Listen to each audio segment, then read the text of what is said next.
This is my favorite chord inversion of all time. It's a simple one. It's really, it's a good one to get started if you just got a few moves, but you want to up it just a little bit. It's great for improvising, for composing. It's just the third inversion. We got the fancy piano display coming up. So let's say we're talking about C major. Hello, C, E, G. And now we switch it to a C major 7 is going to be C, E, G, B, right? 1, 3, 5, 7. But instead we take this B and bring it down here. C major 7 like that. Which has an interesting little rub there. So the C7. Or even, let's take, for instance, also the C dominant 7, right? So 1, 3, 5, flat 7. Right there. Same concept. We take this 7, bring it down here.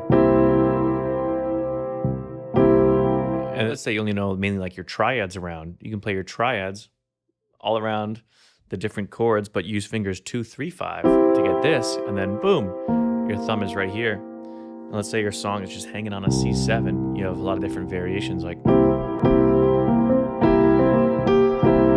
And it gives a nice variation to have your note going both above and below the root. Right? You got your root here, C, and then down to the 7, flat 7, B flat, and then up to this 3 here. And I like this type of back and forth movement a lot over, like, let's say a C minor 7 chord, right? So typically, let's get there from the start, right? So we got C major, C minor. C minor 7, right? We had that flat 7, C, E flat, G, B flat. Let's have the B flat on down here. Yes, please. And this has a nice room to kind of go back and forth.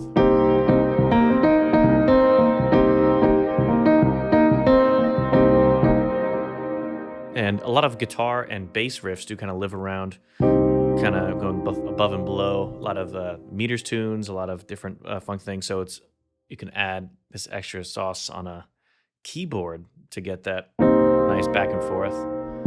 But just taking a look at this, let's say, kind of more melodic house track, you can even use major 7th chords here on almost all 3 chords. So let's take a listen to this, and I'll show it in context. So for the chords here, we have B flat,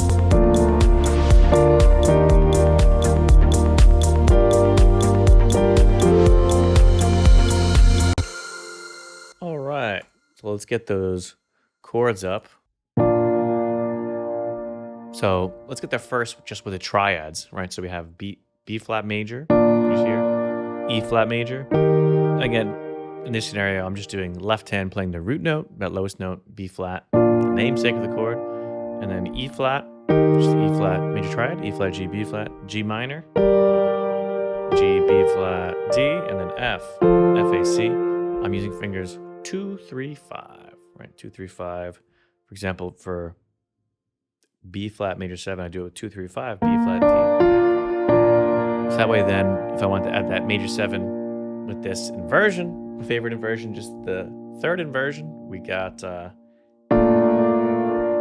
add that A right there. We had that 7 right below it. Yeah, I love this one.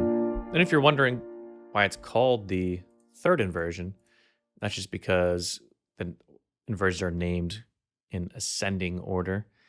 You know, kind of just like this. Here's your B flat. First inversion will be this one, where this B flat comes up here.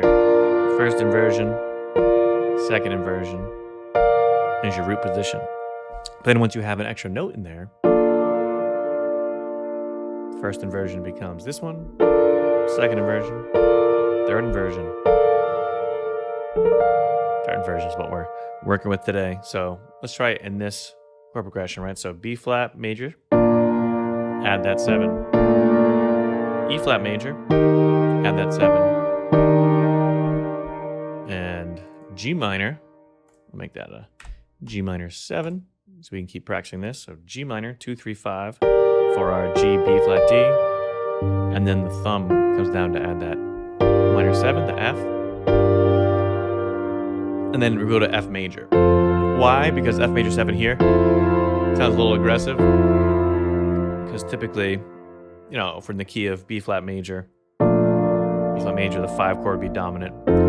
That's a story for another day. That dominant doesn't sit well in this exact arrangement. So we're just going to do major triad instead of the major 7. So altogether, we've got B flat major 7, E flat major 7, G minor 7, F major.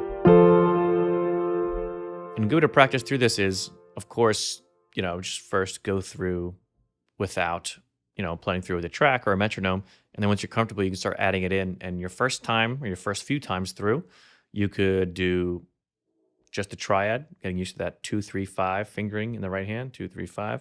So that could be like this.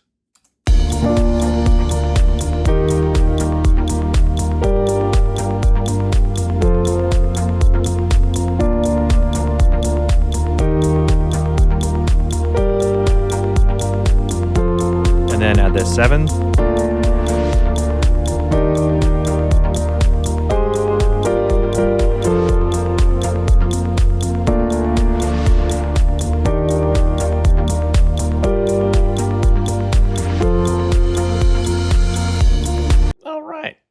And in case you heard, in case you have a keen ear, that that B flat major 7 has a different root note. We have kind of the D playing the low note there.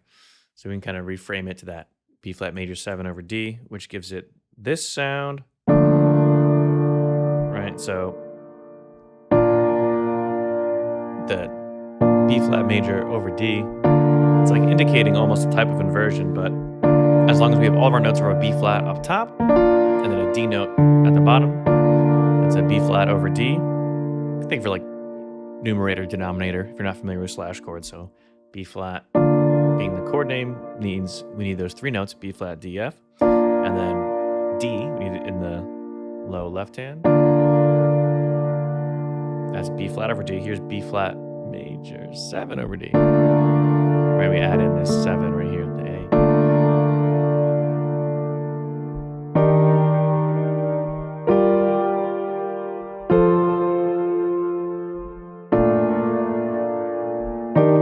It sounds a little different when you have the B flat in the root versus the D in the root. So here's D in the root.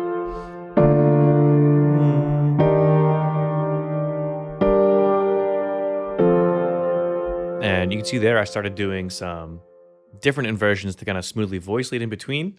And that could be a story for another day. But if you're more familiar with the concept, you know it's trying to have as little movement as possible in between notes.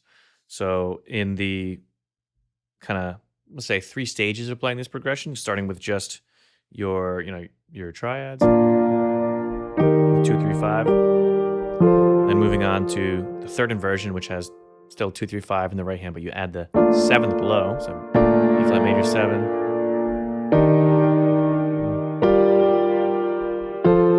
and the slight little asterisk to that is starting with D in the left hand for that B flat instead of B flat, which sounds like this.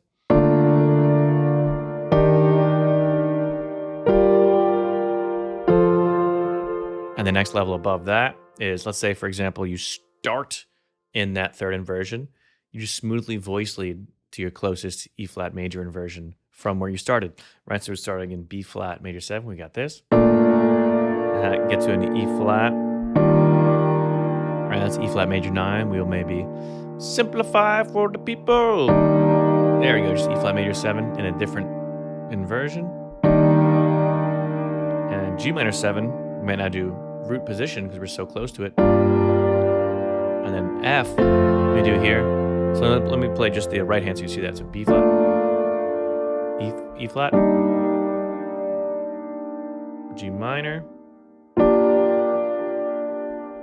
Another variation, right? So we got B flat, E flat, G minor, F.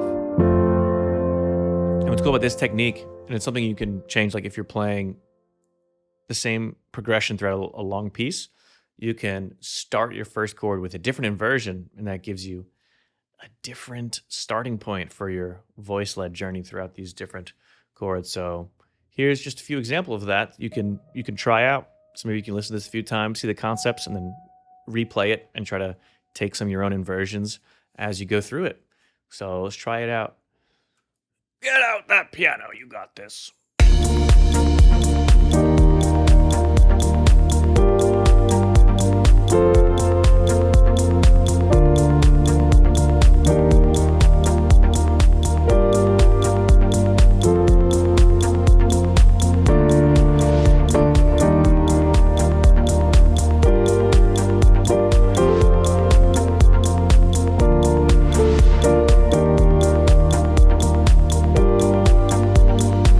Starting in a new inversion.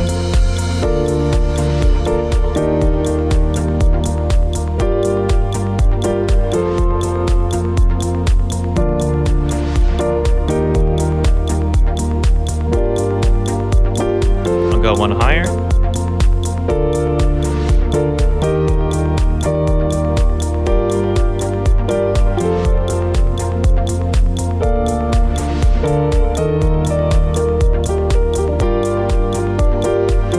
Moving around some notes. Just moving around these chord tones.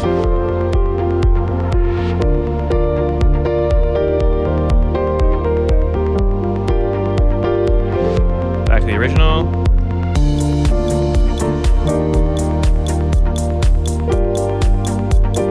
With a lot of third inversions. And maybe later on we could talk about improvising using the chord tones.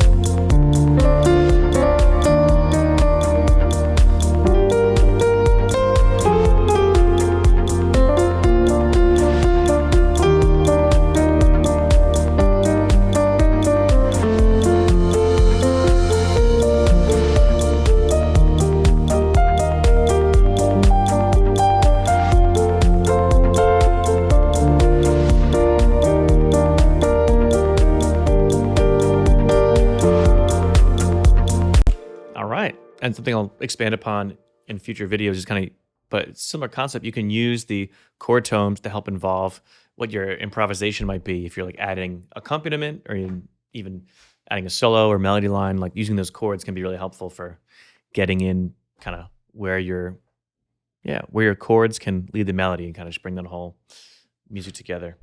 And I appreciate you watching, and let me know if you have any questions on any future keyboard playing, music, and tech combinations. Happy practicing, and I will catch you in the next one.